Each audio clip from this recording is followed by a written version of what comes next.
Here we go!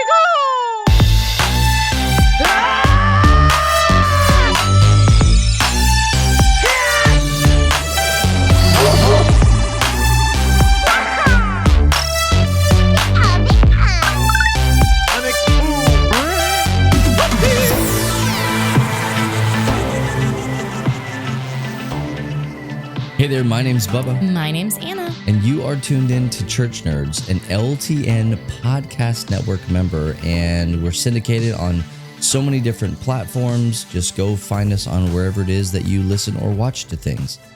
One thing that we want to draw your attention to, what'd you look at me like that for? I thought you said watch to things. Listen or watch to things? That's what I thought you said. I think I did say that. Yeah, actually. You listen to or watch things. That sounds better. The one that we want to draw your attention to is Glue, G-L-U. That's the God Loves You network. You can get it on your Roku app. You can get it on your PlayStation, your Xbox, Android, Apple device, all that stuff. Doesn't matter. Just look for G-L-U and you'll find Love Thy Nerd on there. It's got a ton of other really great stuff. I like to tell people we are literally right next to the Bible Project in the lineup, which is actually pretty stinking dope. Cool. Yeah. It really is. And we didn't ask for that, but hey, thank you so much. The good people over at Glue that did that for us. But you can also find us on anything else, Spotify, Apple Podcasts, whatever Google is doing with their stuff these days, Google Music Podcast. I don't even know what they're calling it anymore. They changed it. It used to be something, and now it's not. Google. Used to be Google like Play, but that's not right. It's like the Google Play Store, but it's really just like Google Music. Anyway, we're on a lot of different things. Go ahead and check us out. And if you like any of the content that we're doing, do us a favor. Share it. Do your friends a favor. Do yourself a favor. Get the conversation going because we are not going to answer a lot of questions on this podcast. That's why you share things for all of the unanswered questions because we don't have enough of those. Get somebody smarter than us.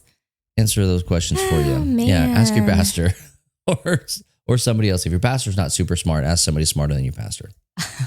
Ooh. It happens. All right. And hey, if you're that not smart pastor, read a book.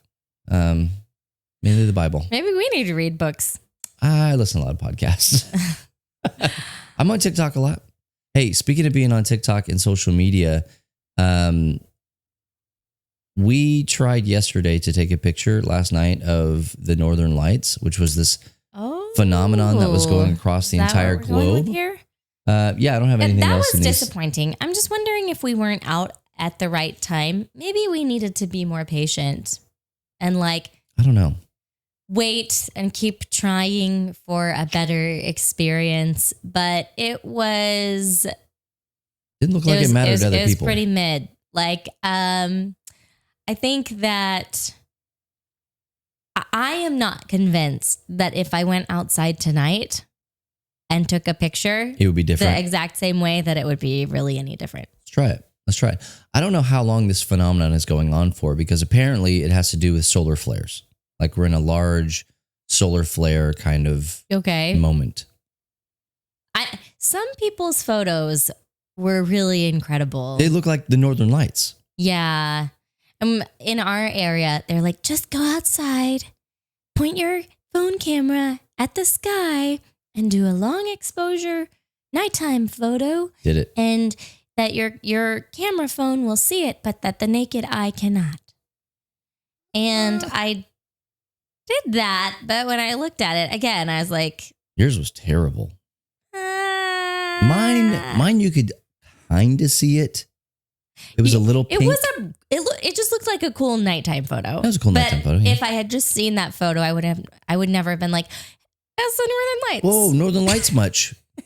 Yeah. Where people from more northerly places in the United States. Or outside. Like some of our foreign friends. I don't know if you saw some stuff from like the Netherlands and stuff that. Oh my gosh. I'm not friends with as cool of people, or at least as international of people as you are. So I didn't see any of that. But that's fair. From Northwest United States, Oh, it was gorgeous. Like a lot of really cool pictures. It looked like they were standing in front of an LED wall. Down here, I mean, when they said it's not visible to the naked eye, like no joke on that. Yeah. It was just Like a black sky. that is just the sky With clouds in it. We call that night here in Texas.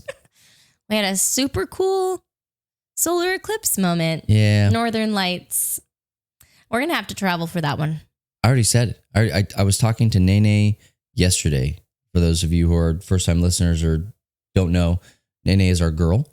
Okay. One and only. Yep. That's just, she's the best girl we've ever had.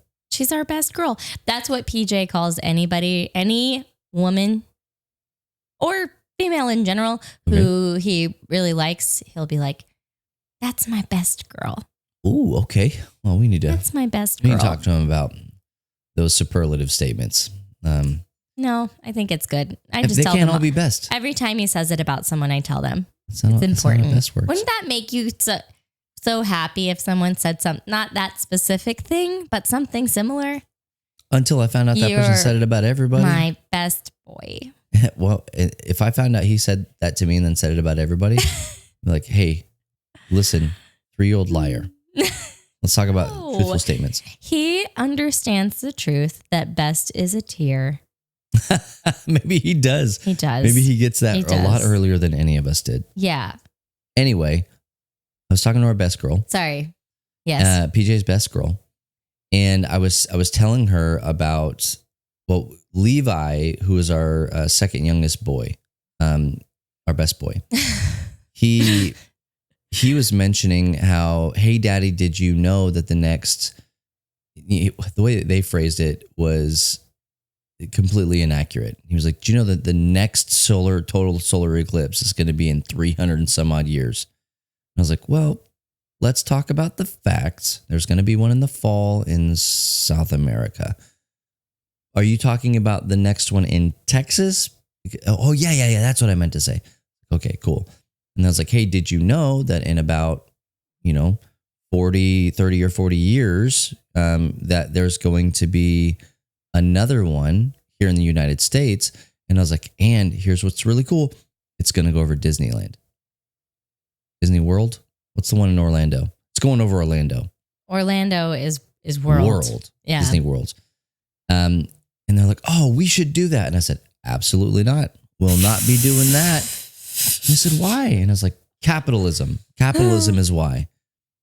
Why? Those are going to be the most expensive Oh my goodness. theme park tickets. Like they're probably already selling them. That's exactly And what we I don't said. even know if it's going to be open. An asteroid could hit Disney World and it won't exist anymore, but you would have already bought those tickets. And You know they what are so Nene said? expensive. Nene said, well, because first of all, I said the same thing. I bet they're already selling those. She goes, whoa, what? What if you lose it? And I was like, well, they're not giving you a physical ticket. I said, but great question. Who even knows what a ticket to Disney World will look like by the time that rolls around? Well, You might pay $1,000 a person for that ticket right now, but come time, those might be $50,000 a piece or more. yeah. Because that is just, when are you going to be at the most magical place on earth during the most magical time in history? When? Never. Ever. Never, ever.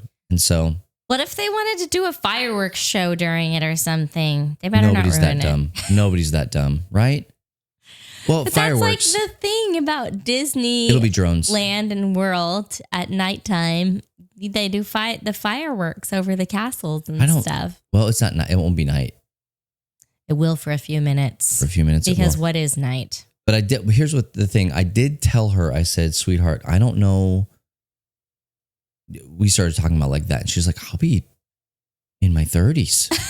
Oh no! And I was like, "Oh yeah, you might be taking your kids to this." I was like, "But don't take them to Disney. Like Don't. that's just a bad idea. Don't do Not it. that Disney's not great. It's fun. It's a cool place to be, but it's just not worth all the hustle and bustle." And she said, "Do you think that Orlando is going to be crazy?" And I was like, "Sweetheart, Orlando is crazy on a Tuesday for no That's- reason." Yeah. And I said, "But I would love, if I am able, like physically able, I would love to travel into the path of totality because somewhere smaller. Oh my yeah. God.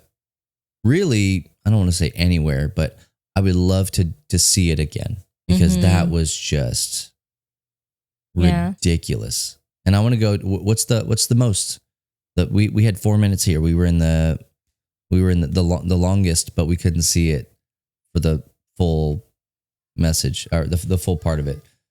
We have a wild PJ that is about to appear. I can hear him singing in the other room. Just maybe we can whisper this podcast and you won't know that we're here. He's about to super dino transform. Well, nope, there's the door.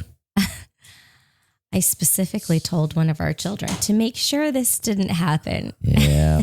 And here we are. Hey, PJ. Hey, Peach. Well, I may have to handle this. Peach, can you go watch your show? This is Parenting 101. Hey, go watch your show and stay out there, okay? Say bye. See you later. Grab your trucks. Well, you have to stand up, though, bud. You got to stand up. You can't just sit there and say, see you later.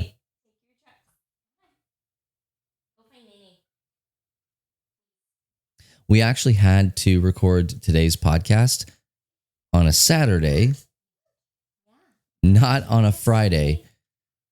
Fridays are our time that we have carved out to record this podcast. And he's in school. Yes, your mommy is coming. Your mommy is coming. And so, you know what? We're just going to leave all this in because I think everybody needs to know and experience what parenting is actually like. So many times on social media, people are like, oh man, parenting's so great. It's so easy. You know, everything always goes right. Here's a picture of, our kids are just, they love each other so much. And then what you don't see is all of the chaotic times. And so I will be real with you. I have edited out a ton of PJ over the years. A ton of PJ over the years. And we're kind of at the moment where I don't want to embrace the chaos. I don't want to show this much of a peek behind the curtain. But at the end of the day, like my desire for a certain level of excellence kind of I have to suspend that. I have to. Oh boy. I have to. Because I don't know if we've ever heard that from you before. If I spent, and I don't like to say that, if I spent all of my time fixing all of the little things that were wrong with all of the stuff, PJ comes in, family members do whatever, just in my own home, the stuff that during my streams, my podcasts that I'm a part of, all that stuff, there's not enough time in the day. Well, and sometimes I don't know because we don't have the sign that says when you're in a thing right now. Yep. And sometimes you do things that aren't even on your calendar, like you do surprises. Mm-hmm. And so sometimes I'll come in, I'll open the door, and then I'll just and just close it. Close it. So if you ever hear a creak in the background, it's Anna opening the door. Unless it's PJ. I'm trying to be as quiet as possible. Sorry, everybody, about that. We were trying to prevent They love it. They actually enjoy when PJ shows up. Did they say that this last time?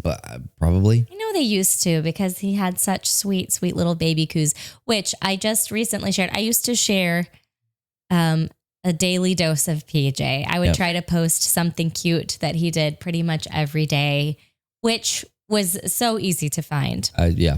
I don't do that anymore. But I thought of sharing this video that I posted yesterday with the same hashtag where he was in here on this couch with all his little dinos and they were playing, which sometimes when they're playing, he's like, everybody's biting and eating everybody. Oh, but this time it Very was dinosaur-y. like giving each other piggyback rides and being like, hugs. He said, oh, thank you. That was amazing. And like hugs and all kinds of stuff. Very, very adorable. Soups, totes, adorbs. Soups, totes, adorbs. Anyway. Yeah. Well, hey, we actually do have an episode today. This is our finale eve. Yes, we didn't get to record as many episodes this season as we were hoping for, just because of life circumstances and a lot of deaths in the family. Yeah, actually. unfortunately. And My grandmother passed away. About a week later, her grandmother passed away. Your aunt is in, kind of the final stages. Yes, and so it's just been a lot of, it's not even just the funerals and stuff, but you just have to have a lot of conversations with family members as everybody processes things and just not having the emotional reserves and sometimes just the time we've sit been down and very exhausted, be creative and so I'm sorry, everybody. It's not what we wanted. I would like to just say, hey, you know what? Don't worry. It's going to change next season. I don't know if it's going to change next season. The plain and simple fact is that we have run out of grandmothers. So that's true. Yeah. Yeah. Can't use that excuse. Sobering fact. Again. If either of us calls into work because our grandmother passed away, that's fake. Yeah. We have no more grandmothers. We lied to you. But yeah.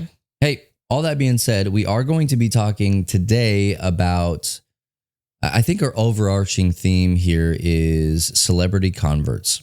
Okay. Not converse, like the shoe, converts to Christianity. And so, we're going to do something a little bit different in that we're not really going to be talking about necessarily anything video game related or board game or nerdy and all that. I think we are I haven't even talked with you about this, but I feel like this whole thing's a surprise to me because you wrote this one. I did. I think we're kind of in a transition point with church nerds where it doesn't have to be nerdy in the nerd culture sphere. I think in that we have a lot of podcasts, each one has a different thing. It's not necessarily trying to marry multiple things at the same time. It's just trying to be the thing that it is. But it can. So there is a lot of crossover. And so I think this is kind of my test in our podcast, Church Nerds, being on the Love Thy Nerd podcast network and being a part of all of that. And I'm the CEO. And so this is very much what we do, but being able to reach into church culture and just kind of talk very specifically about church culture. And so you will see in the next season of Church Nerds, you'll see kind of a departure from trying to be a nerdy thing to we're just going to be nerdy about church and about the Bible. Except when we can't help it. Yeah, I mean, there is going to be crossover. Except for the moments when we actually are a little bit nerdy. Yes, I can't help it. There are very few things that fit into that realm with you. Like if we start talking about Lord of the Rings or, Shining Force 2 or something like that. Shining Force. I am trying. I really want to watch this whole Star Wars. Oh yeah. Newest release cartoon thingy-mabobber that we've got going on. You're doing great. I know. Animated series. But so this is what I'm talking about. We don't have to shoehorn anything. We're just going to thingy-mabobber is not. We're going to leave that right there. Come back to it later. But today we're going to be talking about celebrity Christian converts. Okay. And before we get into the celebrity part of it, there's an everyday mundane level that kind of we deal with as just human people, not even just Anna and I. We did youth ministry for 5.5 years, which doesn't sound like a long time. You do youth ministry for 5.5 years and tell me it's not a long time. I double dog dare you. Because I believe it's in dog years. Really youth ministry is in dog years? Absolutely. Well, maybe that's the, I don't know. There are people who love youth ministry and feel called to stay there. That's the key word. They are called into youth ministry. A lot of people are called into ministry, and youth ministry is used as a stepping stone to get just to the next spot, which I think ultimately is damaging. That's not what this episode is about, but I think that that's worth saying. In that vein, most of the interaction that we've had with new converts, I would say high 70 percentile, comes from students and student Sure. ministry. We see, we tend to see like this major amount of zeal in a brand new convert. Mm-hmm. And I don't know, like, let's just kind of talk through it. Like, what is it like when somebody finds Jesus, right? Like, what's their first kind of instincts that you've seen? I think that they're excited. They talk a lot about it. Like there's a certain amount of newness in it. And I think that's part of just human nature. We're talking specifically here about like a relationship with Jesus, but you see that in other areas of life too. You know, Mhm. somebody gets really into fitness, so they talk about it a lot. Somebody finds a new TV series, they talk about it a lot. Somebody has discovered, I have a friend who I'm not downplaying it, but she's learning, she's a counselor and she's learning a new technique. Sure. And she was talking to us about it, and it's really, really exciting. So I think there's just an element of that this is like the thing that's new. And so I'm excited about it. So Yeah. I talk about it a lot. That's one of them. Yeah. And so like to that end, I think it's like a really important component is that you weren't coerced into a thing. You weren't drug kicking and screaming into it. Like you either found it yourself or you were introduced to it and it meant something to you. It's life altering in some way, shape or form. I think if a person actually isn't excited to talk about it, I would have some questions, Sure. you know? Yeah. Like, Oh, hey, you're going to the gym lately. Yeah. My wife makes me go to the gym. well, I mean, that is the thing is like, especially in the world of conversion and baptism, stories about people who were sort of pressured or coerced into that are a dime a dozen. I can't even tell you how many people we baptize at our church that are like, I have been baptized before, but it was during this time frame and like my motivation behind it just wasn't, it was not the same as what it is today. And I was doing it because somebody told me to, or I was doing it because like usually just this not understanding about it. And so, but especially in cases where sometimes I have questions when lots of people want to be baptized together, where it's like, did you all come to that decision? Are you all really in that heart space? Or is there a certain amount of like external pressure being offered? Which I don't know if that's even a fair question because in the Bible, whole households are families. baptized at a time. And so it's like, obviously I am in no position to be like, this is not right. Everybody just needs to come to it on their own terms in their own time. And I'm not going to trust it if it happens all at the same time. Like that would be actually unbiblical. But Sure. yeah, I mean, but I think it is just a fact that there is a tendency for people to sometimes be pressured. And if you're pressured into it and it's not your idea, it's somebody else's idea, then that person might be really excited about it. And you might be like, yeah, I did this thing, but they're not the ones out being like, I'm so excited about this. Yeah, when you decide that it's a thing that you want to have the zeal about versus somebody else making you a poster child because you did the thing that they wanted you to do. Right. Like that's usually one of them is better than the other. But all that being said, the zeal that we have with the newness, it's not always a positive thing. Like we really need to like truly talk about the negative components of being a zealot.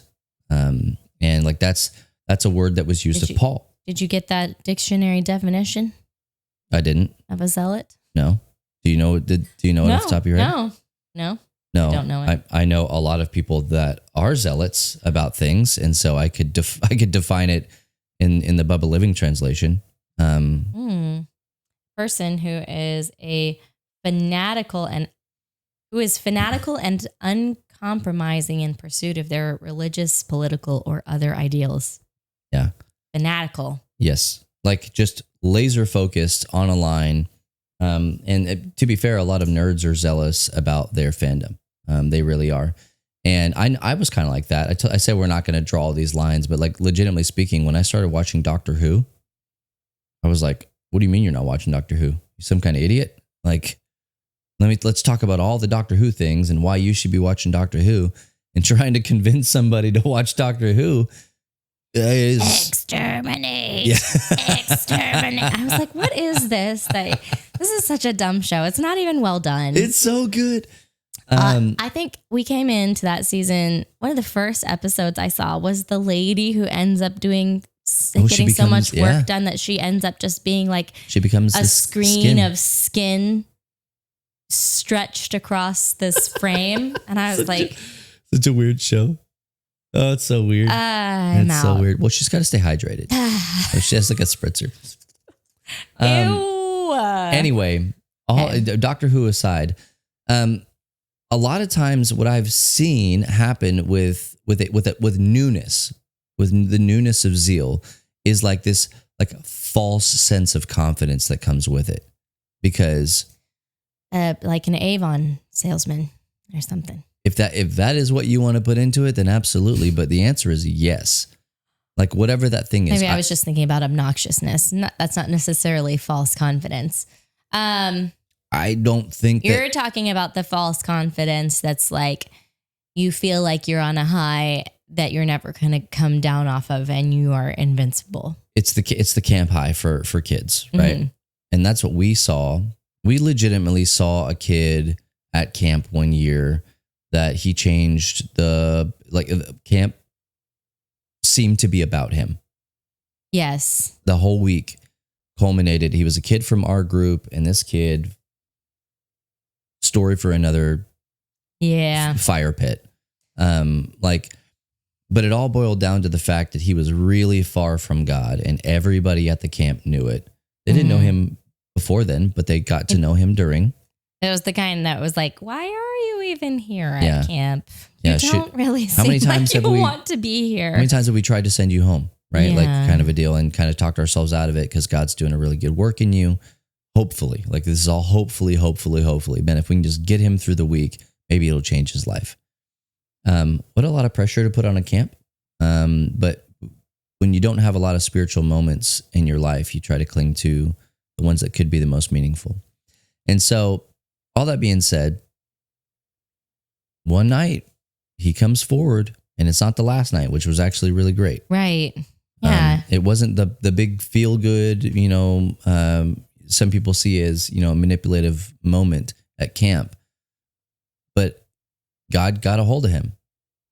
Series of a lot of events that week, but God got a hold of him, and he came down, and that was it. Boom. Like the whole camp was like, the Lord is here. It was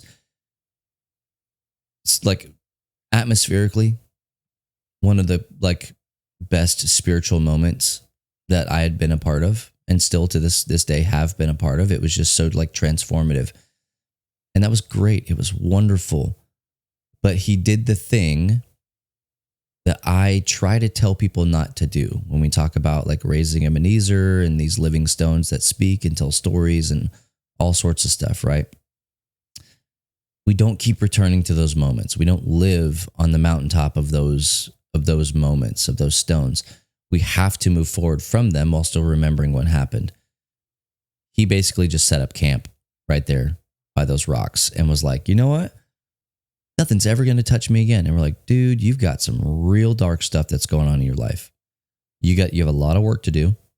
You can't just clear things out and not take good care of the home anymore, or something else is going to come in, kind of a deal. And so he's like, nope, I'm fine. I'm never going to get, hurt or touched again or anything like that. And we're like, dude, you're going to go home, and tomorrow it's going to hit.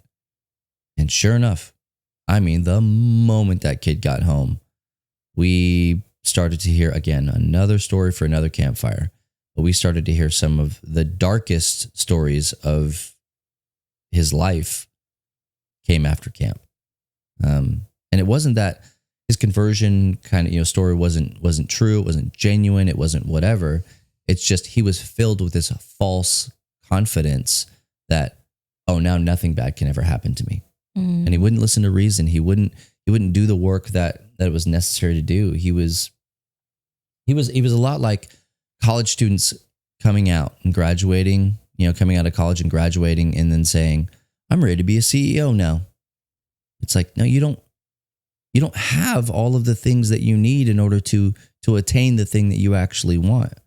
He wanted this wonderful and amazing life in Christ, and it was right there for him to have. But he never fully took a hold of it. And so this is the point where I tell people a lot of times, and I've probably even said it here. If I did, I'm sorry for coming back around, but I think that this is important to say. To me, the difference between knowledge and wisdom is experience, right? Like that's the thing that's going to get you from knowing about a thing to actually knowing a thing, right? Like I don't just have the head knowledge, I have the experience. I have the heart knowledge of what that thing is actually going to look like and how to get it done. And so I think that most people who have zeal lack experience, right? And so again, I'm painting with broad brushes across a lot of different things, because I would say that I'm fairly zealous about the things that I do. Not nearly like charge the gates of hell with a water pistol like I was when I was a teenager, but I know a lot more. I've experienced a lot more. And I think with that kind of the wisdom from the experience and the knowledge, I think that wisdom kind of helps to inform like process, right? Not trying to gatekeep. We're not trying to close the door and say, hey, you know what? You're not actually a Christian because you haven't gone through the same things that I've gone through. So you're not actually a Christian. But to help people understand, like, hey, if you want that C-suite level job, just having a degree is not enough to have that. You have to be able to show people that you can do the actual job. Mm-hmm. I mean, zeal, definitely. I think there is a certain element of that it feels like it suggests newness, but not necessarily stability. And I there have been people that I have met who were zealous and I just didn't trust them. Oh, sure. And was like, well, seems careless at some point. I don't know how stable this person is because, yeah, they're super excited, but what else are they going to be excited about? And then had to come back and be like, oh, actually, that is the real way that this person lives their life. Sure. For days and years and decades, but, or even like a change is made in a moment and somebody's really excited, but I tend toward like the wait and see. Yeah. Like, like we have some friends whose marriage was in shambles. And I was like, there's no way this is surviving. There is no way. And like, it was just one partner of this marriage was basically trying to destroy the other. Yeah. And then one day, it was like, I think we might be reconciling. And I was like, that sounds like a bad idea. And it was risky and it felt risky. Yeah. And then, the partner who had been the malicious one came and was like, this was all a huge mistake. Yeah. And I was so wrong. And I was like, yeah, I still don't know if I believe you. And it's been years now. Yeah. And all of those things have seemed to be true and accurate. Yeah. And I'm like, just now being like, well, I guess. Yeah. I'll sign off on this one, Because it's my opinion that counts. But I mean, when somebody is like so excited about something, Sure. there is a certain element of like, yeah, that's probably going to fizzle. You know? Yeah. I mean, I think that it's important to show a little bit of caution without like going completely off the rails. And so I put together a short pros and cons list Okay. of, and I'll oscillate and go back and forth of zeal, right? Because I do think that there are pros to it, but it's also good. And I don't want to dwell on the negative, but I think that it's good to kind of understand, the other side of maybe what could be in that situation. So again, these are broad brushes. We're just kind of, again, not answering a lot of things. We're just answering we're asking questions and throwing things out there into the ether. So what are some and the pros of cons of zeal? A pro might be that things actually tend to move forward, good or bad, when new people are there. We just kind of see a natural kind of movement, right, of things. Con, an influx of new ideas. And where did my con go? You said, I don't know. You I got did two pros. That's fine. Okay. Well, It's okay to have so more pros than cons. Two pro. An influx of new ideas can help to loosen the bolts on an otherwise stodgy system. You stodgy. So things that just cannot move, like for whatever reason, influx of new ideas. A con is that those new ideas can also be founded on a lack of data or poor data, resulting in, you guessed it, more harm than good. Okay. Pro. A bit of new strategy can be infectious, galvanizing the people around them to match that level of intensity. Okay. Con. The same energy can alienate those who may not move at that same pace, but are able to achieve similar, if not better results. Okay. So it can kind of bowl people over who maybe just need a little bit more time to cook. So when a person is close to you, okay, when this kind of a person is close to you, it's going to do one of two things. And then we're going to move on to the next section. It is either going to get you going. It's going to start a fire underneath you to encourage you. That's that galvanizing. Or it's going to drive you away. It's going to make you think that this is not a space that you want to be in. This person is toxic. You're going to find all the negative reasons, for what they're doing. You're not going to be able to see the positive or assume a positive intent in anything of this person. So it's either going to get you going or it's going to drive you away. So with those two things in mind, with some of those pros and cons, with all this concept of zeal that we have, let's move now into the topic of celebrity Christian converts. Because I think Hot juicy goss right here. I think that it's the same. Okay. I do think that the level at which this can like polarize, right? Either like galvanize you or push you away is intensified times 1 billion. Okay. Because of the celebrity stature. Mm-hmm. But I think that the core is the same. I think you're right. You're either on or you're off. And there are very few people that are like, I just don't care. Not a lot of ambivalence. Yeah, there are a few. But Even if you're a non-religious person listening to this podcast or experiencing any of these stories that we're about to tell you, you either look at that and go, wow, that's really inspiring, or what a load of crock. Mm-hmm. Okay.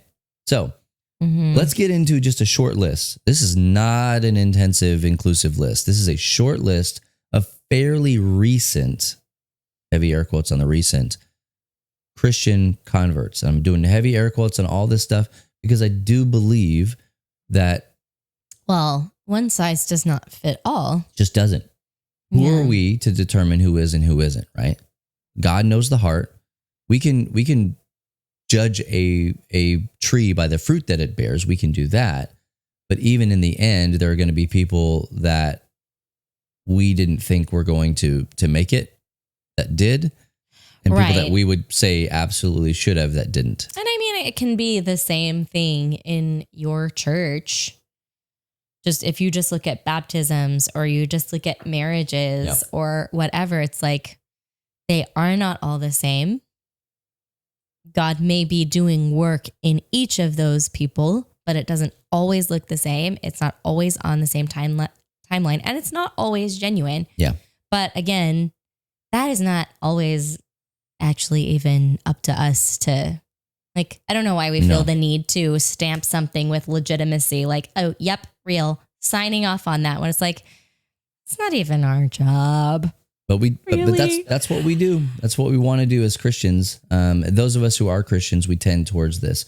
And I put in my notes here that of the two camps, Christian and non-Christian, when it comes to this kind of stuff, the Christians are far more skeptical. I can remember having conversations with people in high school where I'm like, oh man, if Eminem became Christian, that would just be so great.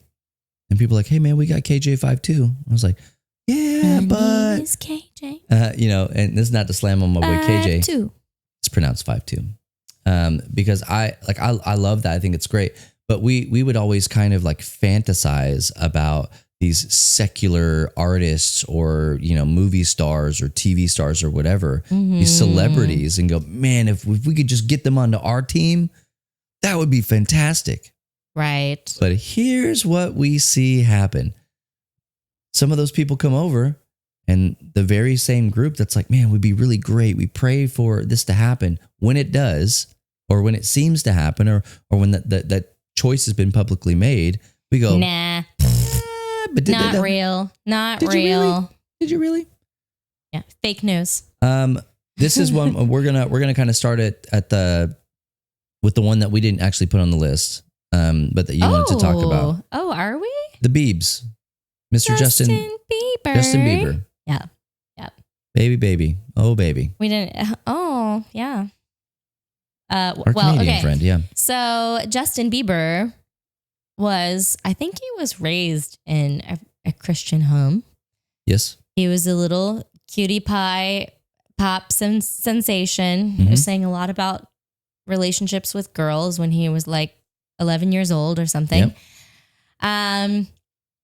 Grew up in the light of celebrity. I mean, the bright light. And shocker, wasn't great for him. And ended up being, I think, unsatisfied, probably. Oh, yeah. Well, he did the thing that all the child stars many do. of them do. Yes, start out really bubblegum and then... Yes. And, of course, there is all the questions about the things that happen to children who grow up in like just... Yep. The limelight. That culture who are exploited. Yep. But anyway, he started hanging out with old Hillsong pastor Carl Lentz, who we now have Hillsong, a lovely documentary about. Actually. Yep. They were real tight for a while, and it was all over the news. And I don't really know where Justin Bieber is right now, because I actually didn't do any research on it, because I just brought up his name as somebody who it was a kind of a blip in his career, like a moment where it was like, oh, Justin Bieber is a Christian now. Well, so he goes to Hillsong. What's interesting is that he did attend Hillsong, New York with Carl Lentz. Okay. He was seen out in the streets of New York and all over the place with Carl Lentz doing stuff. So there was a lot of time spent between the two of them. Yes. And so with plenty of opportunity for discipleship. Right. Plenty of opportunity. Did it actually happen? It's not what this conversation is about. I don't know. But what I can tell you, again, if we're talking about like fruit and trees and stuff like that, you would go to a Justin Bieber concert during that time frame, and he would shut it all down, and he would do an acapella. He would do an acoustic set right there in the middle of just singing a worship song. And it was like, now you've got, tens of thousands of people, or however many were at his concerts, singing a worship song along with him. Now, again, we're not here to dive into the theology of all of that. Was that really worship to God, even though they were saying it? It doesn't matter, right? He is creating these spiritual moments in otherwise unspiritual places. And so it was just an interesting thought experiment. Justin Bieber, interesting thought experiment. to look at that and go, was there something going on in his life? Yes. Yes. Absolutely there was. There was something going on that was enough to cause him to change what he said in interviews, how he expressed things to different people, what he did in his concerts. Did it change his everyday life, like every single aspect? No. But your life, you, listener, viewer, our lives, every single aspect of our life is not perfect and pure and holy in everything. That's the hope. But that's not what happens when we become Christians. But for some reason, us seasoned, tenured Christians think that when you convert, you better be good to go now. And so when it happens to a celebrity, Mr. Bieber, and then they start to kind of fall and fail, you're like, see, I told you. I knew it wasn't real. I told you. Wasn't real. Knew it. Well, so that's one. That's one. The Biebs. We're going to have to go faster Yep. than we went on that one. I think Kanye, who we had an episode, I think, we did an episode about this when he came out with Jesus is King. Yep. And it was a big deal. Mm-hmm. It was. Mm-hmm. I mean, so I just got a couple notes about Kanye here. Right. So he, in the past, had likened himself to Jesus. Okay. Would call himself like Jesus and stuff like that. He talked about selling his soul to the devil at one point. And in a lot of his songs, you can catch those lyrics, which are more than just lyrics in his songs. It's truly like what he was thinking, what he was feeling. He exhibited some pretty alarming, irrational behavior. Just Google Kanye if you don't know anything about it. Kanye West, what a wild time you're going to have on the internet if you just look all that stuff up.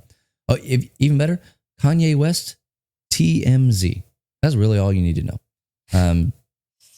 He came out with a Christian album, like you were talking about, Jesus is King, nice blue album.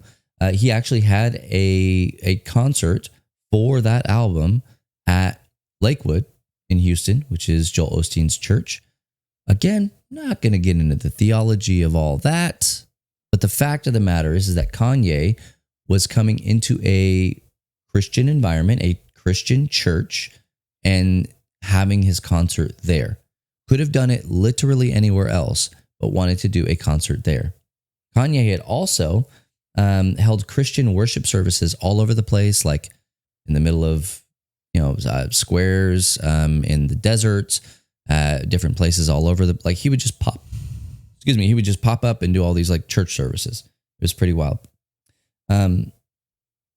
All that being said, he recently did an interview where he said that he looked for Jesus, found that he wasn't there, and that he, Kanye, needed to do it himself, and that he, Kanye, was his own God.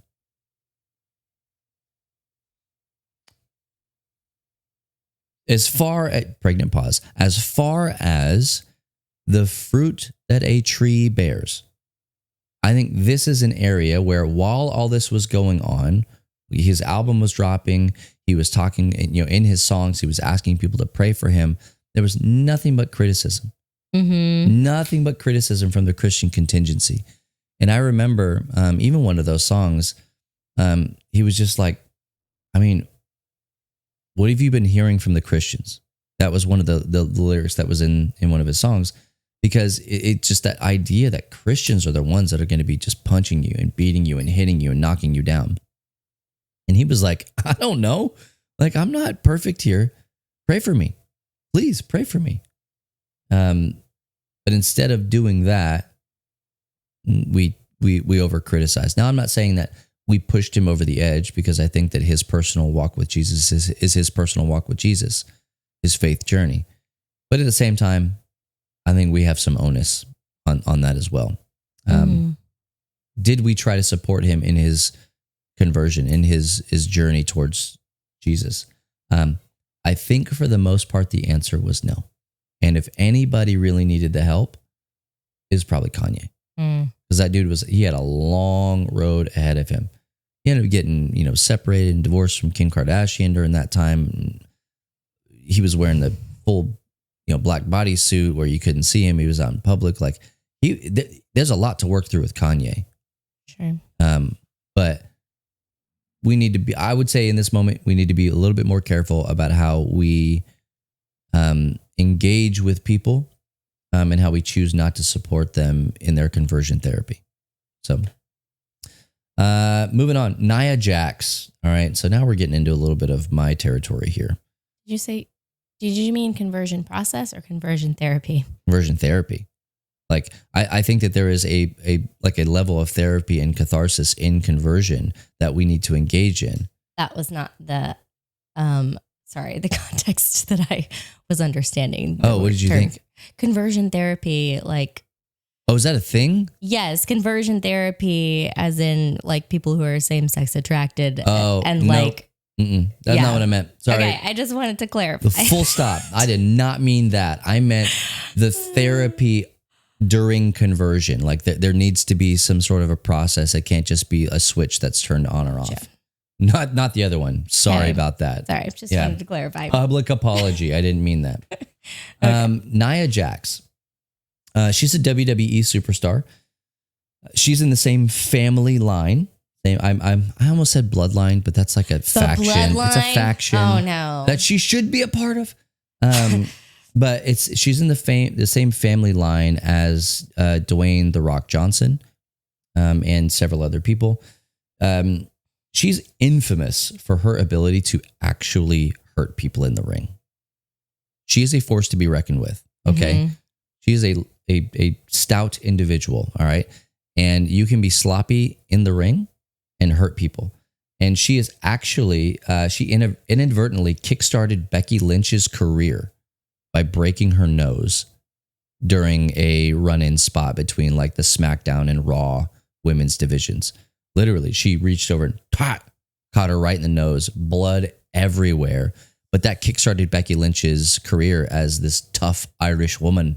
Mm-hmm. It was a terrible Irish accent. This tough Irish woman. Don't do that again. And she became the man, right? Man.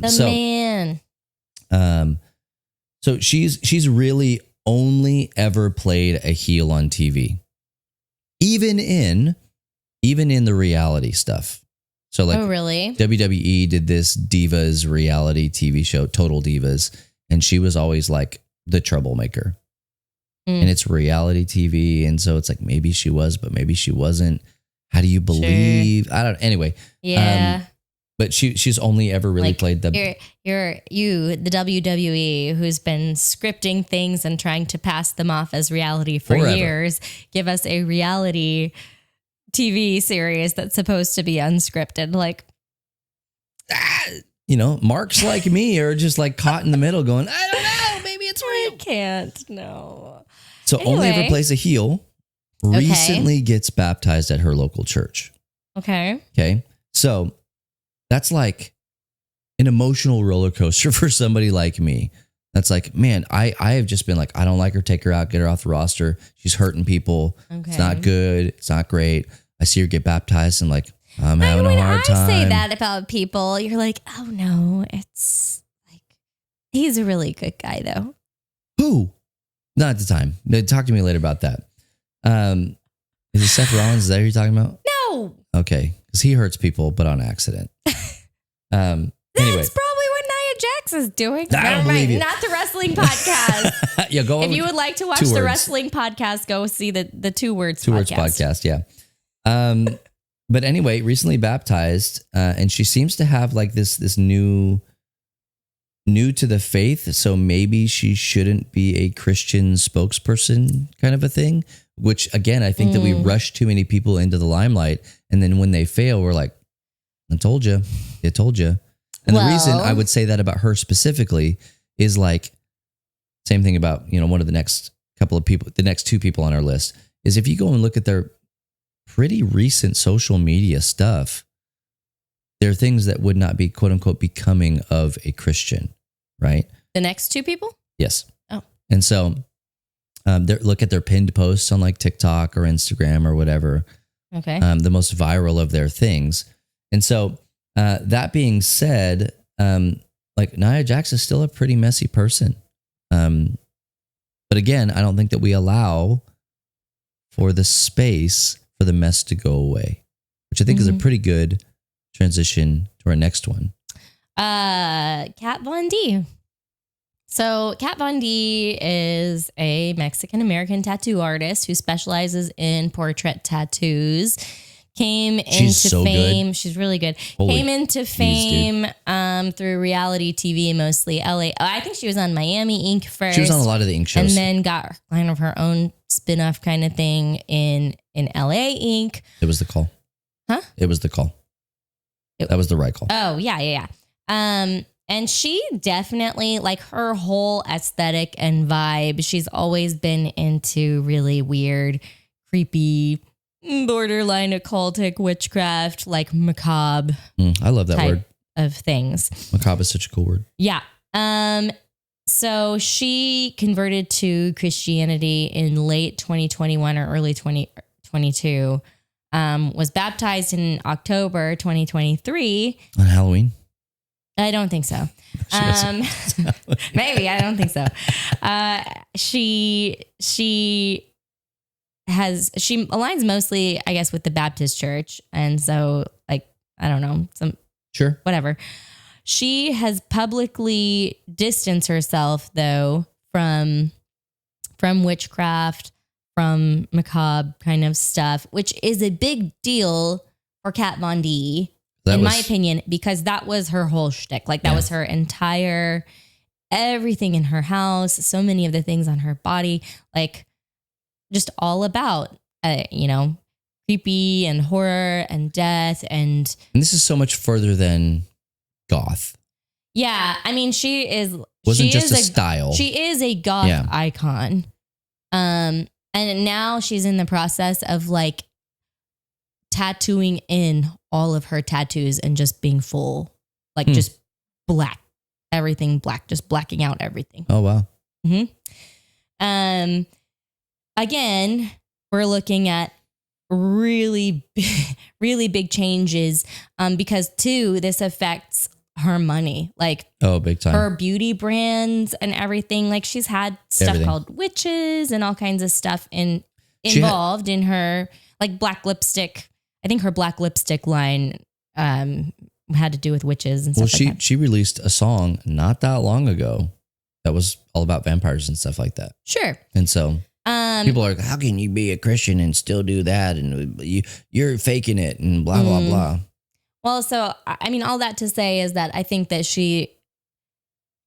this is all happening over a long period of time. Like, it's fast for how soon she's doing things, but she didn't do one thing and then be like, it's a lot, I'm done. But she's also criticized, again, a lot from a lot of people. Now, people have picked on her for years about everything from politics to body image to, like, now it's Christianity and whether or not she really, really is or isn't. She did, this is a quote though that I found about her, because she was talking about being made like the poster child of Christianity, where she was like, I don't really want to do that, but she did say when she started throwing away she was doing it semi-publicly, like her books out on witchcraft and like changing things in her house.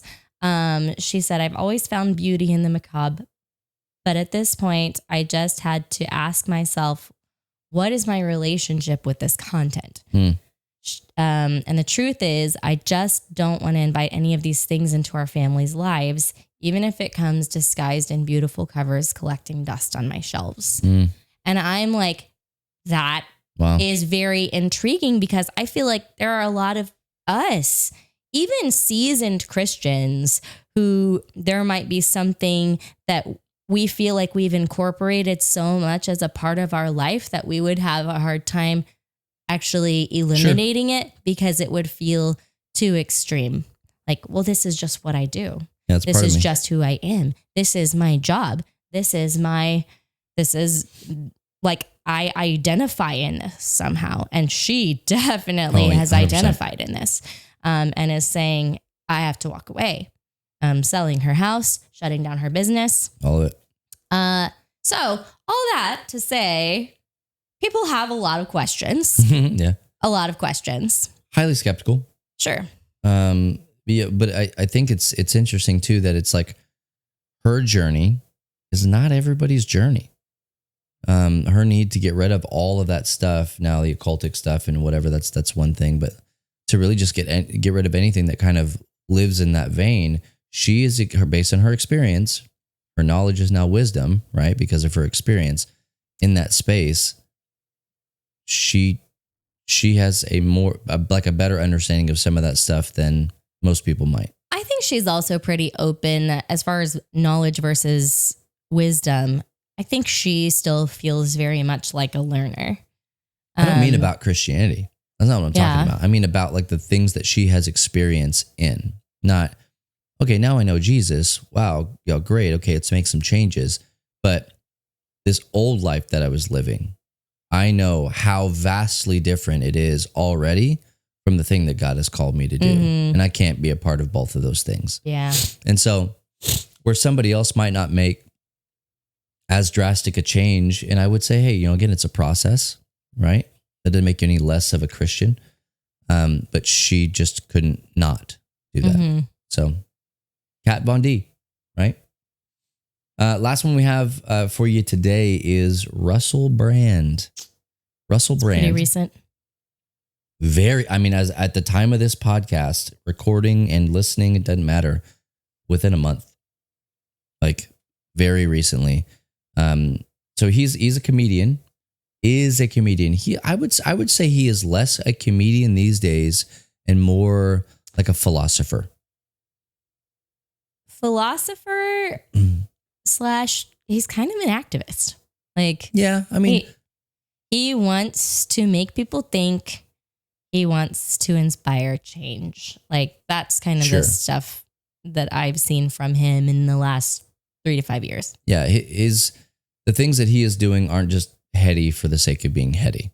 Mm-hmm. There's purpose behind it. And so he has lived an outlandish lifestyle. I mean, I don't even know how else to put that over the years. He did whatever made him feel good. His comedy, like most successful comedians, vulgar, like blushingly vulgar. Right? I couldn't watch him. I mean, that's just not my stuff. But I remember having a conversation with you and being like, ugh, I just can't with Russell Brand. We would see him in things like Arthur or bedtime stories. Yes, because and stuff I thought that. It's kind of, I don't know what like Will Ferrell's stand-up show would look like.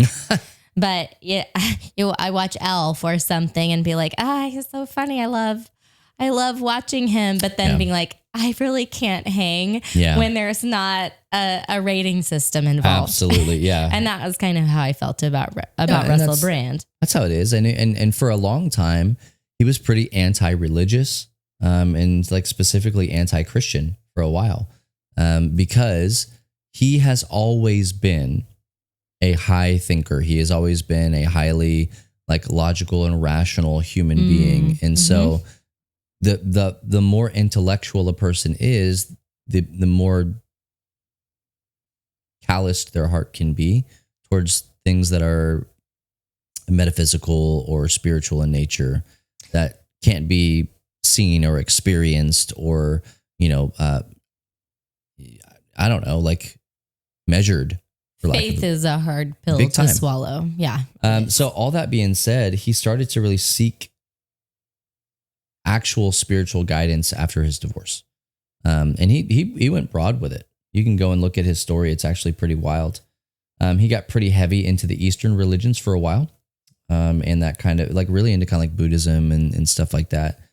And then he started reading C.S. Lewis, Mere Christianity, Screwtape Letters to be specific. And that was kind of his undoing in those moments. Not to say that those books are magic, but they really make a lot of people think, and they made him think specifically. And so he started to really study Christ in his teachings, in and through those times a little bit more carefully. And then he started to become more vocal about his growing faith in Jesus. And this, to me, is probably the most wild thing about all of it, is a pretty well documented journey it's an autobiography, basically. He is giving you the steps that he's on, where he's at, what he's struggling with. His social media is wild. He's been pretty open. And I can remember a while back hearing some stuff from him that I was like, this person sounds like a different person. Like a different human person. I saw. Yeah. Like different stances that he was taking on and different questions that he was asking and being like, you guys, that he'd been living a really damaging lifestyle for a really long time, and be like, there's nothing in that. Yeah. Like, that was completely futile. Mm-hmm. There has to be better ways. I think these are better ways. And I can remember watching that and being like, well, that's really interesting. Yeah. And so I've just been curious about him for quite a while, but the transformation is not on a dime. Like, No. you said, this is very well documented, and it's been happening slowly. Yeah. It's a slow for a burn. very long time. And so it's not really catching anybody off guard. But the interesting thing is that, like, he comes into the situation years after, like, starting this journey. And then he says, I think I want to be baptized. Mm-hmm. And it's like, nobody's pressuring him into anything. Nobody's coming on social media and be like, I am his spiritual mentor, and we've been talking about baptism for 3 years now, and he's finally ready to convert, or he gave his life to Jesus yesterday, and so now we're going to be baptized. It wasn't that. It was this really, like, boil a frog kind of mentality over time, which it's to me, it's beautiful. Like, I don't know what else to say, because he ends up getting baptized by Bear Grylls, of all people. If you didn't know it, Bear Grylls is a Christian. I actually did know that. I didn't know that he and Russell Brand knew each other. You did know that Bear Grylls was a Christian? Oh, absolutely. Gotcha. I did, yeah. Okay. We used to be fairly big into Men versus Wild. So I did a little bit of research when we were doing that. And it just naturally came up in that. But anyway, he was there, and helped in the ceremony of baptizing him. And he got baptized in the River Thames on his property. And it was just really, really cool. He has property on the River Thames? Okay. The internet says he's Russell Brand. And so that's what he said specifically, was he got baptized on his property in the River Thames. Okay. And so anyway, you guys can fact check that piece. I don't know that that's really load bearing to it, but he then went on to say that 1 week later, it has been just the most, like, wonderful week. Not that it hasn't been without its troubles, but just that he has water guns out. He's growing. He's learning. He's not, like, jumping into people's, Bible studies and going wrong. He's just, it's growing. But you would think that with him documenting this as well as he has, being as articulate and intellectual as he is, that would just kind of make everybody go, man, this is it. This is the next logical step. Absolutely. Yes, we accept you, Russell You think Brand. that would help with the skepticism? No, wrong. No. Absolutely wrong. I don't know why we as Christians are, like, so dang hesitant to allow for the work of the Holy Spirit in the lives of those who are just, like, so very distant from God. I'm not sure. The apostles were kind of the same way. We need to verify. We need to verify that this is the thing that we experienced. Yeah. And if it's not, then we're not signing off on it. Well, I mean, it's hard to know sometimes what our role is in all of it and what is responsible for us as Christians. Because there are some moments where Paul is like, question everything. Oh, yeah. And absolutely. then there are some times when it's like, spoken like a true zealot, right? Hey, no, this is the real deal. And you guys need to, like, chill out. Get off my back about it. I think sometimes I think about this even when we're talking about our own children's professions of faith and experience, like talking about baptism and camp decisions and what happens when we make the same decision at camp again. Because if you were raised baptized, it's like, no. If you, would I say raised baptized? I was just going to let it go. Raised Baptist. You can be raised baptized.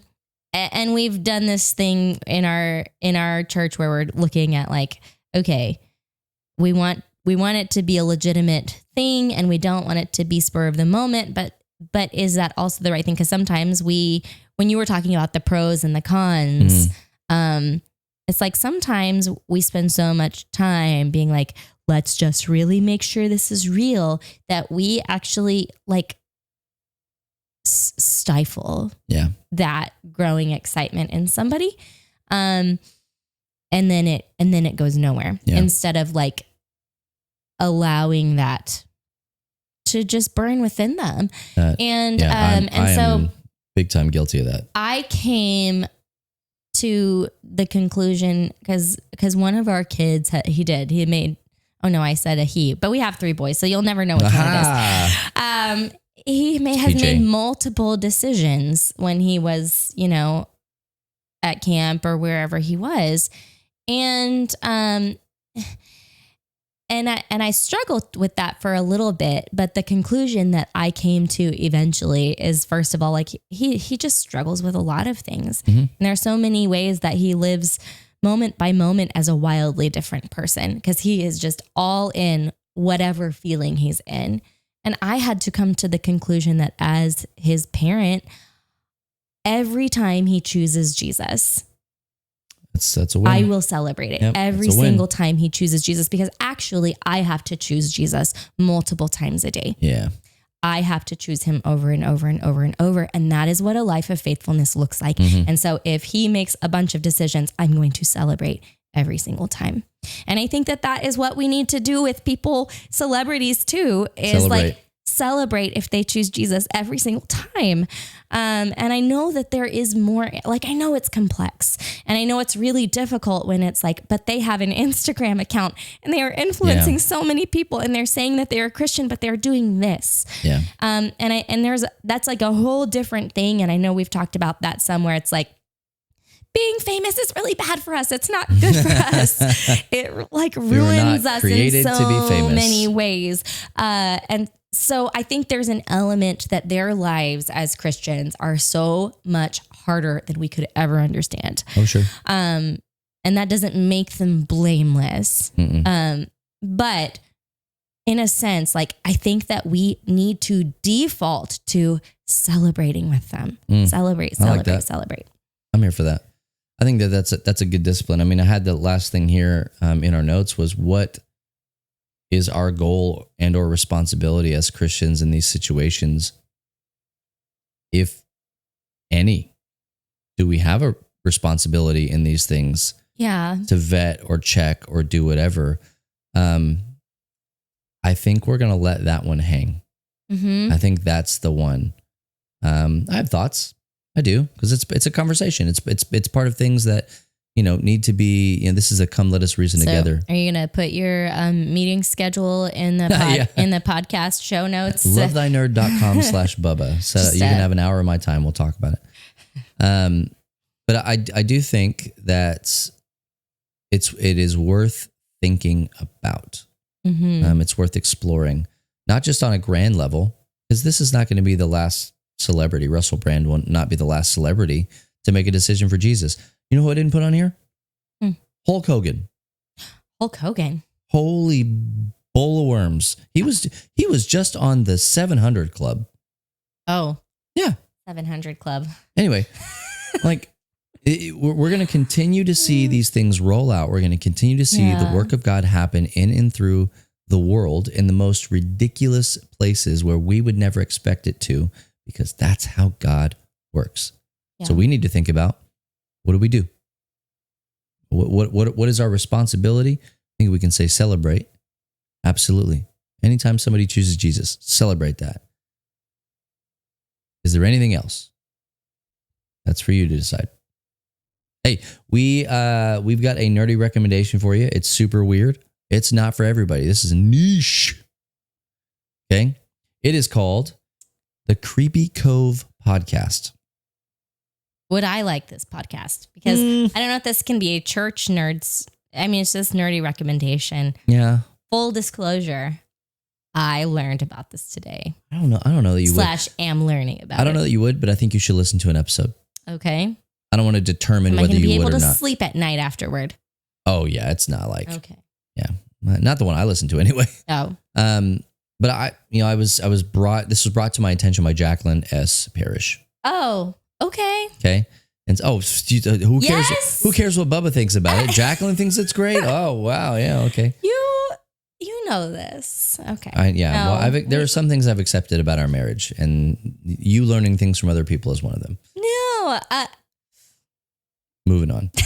And so, go and check it out. This is Creepy Cove Community Church is a church that exists in a podcast in a fictitious universe where every horror movie happens every day, right?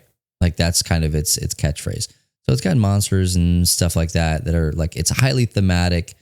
The podcast itself is a church service. And so you hear about the different things that are happening during the announcement time. And is this basically Midnight Mass? No. No. And the pastor, I had his name. He's an author, and I've got it right here. Peter Laws. He's an author, and what he has done is he's created this space, this kind of little pocket of the universe where he gives an actual message, like a legit message. And I have not listened to all of them, but of the one or two that I did, I was like, oh, dang. That's good. That's really good.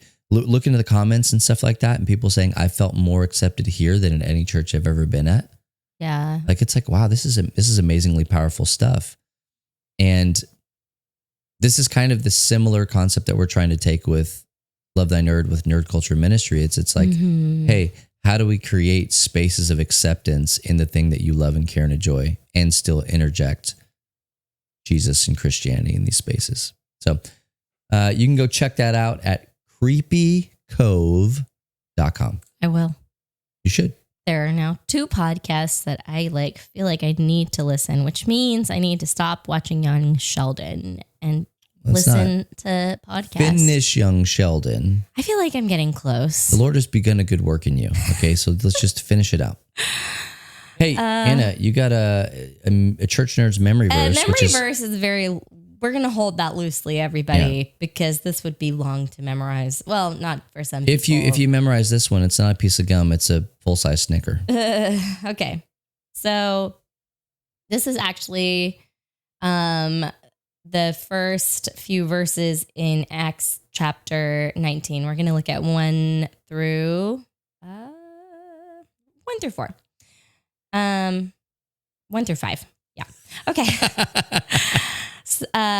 While Apollos was at Corinth, Paul took the road through the interior and arrived at Ephesus. There he found some disciples and asked them, "Did you receive the Holy Spirit when you believed?" They answered, "No, we've not even heard that there is a Holy Spirit." So Paul asked, "Then what baptism did you receive?" "John's baptism," they replied. Paul said, "John's baptism was a baptism of repentance. He told the people to believe in the one coming after him, that is, in Jesus. On hearing this, they were baptized in the name of the Lord Jesus." And then it goes on to talk about how they did receive the Holy Spirit at that time. And then they did. Yeah. So that was like the passage that I was thinking about as all of these things were swirling around in my head.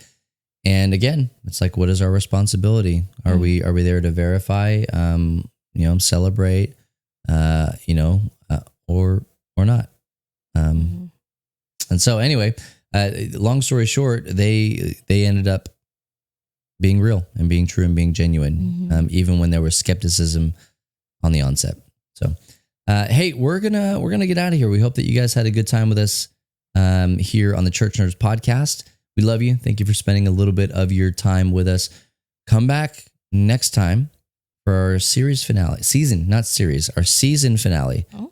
It's the series finale for Free Play, and that's kind of why I'm like okay. jumbled. Okay. But it is the season finale for Church Nerds on our next episode, where we're going to be talking about etymology and how some of the words came to be and how that's shaping our culture. So you're going to want to come back and check us out for that episode as well.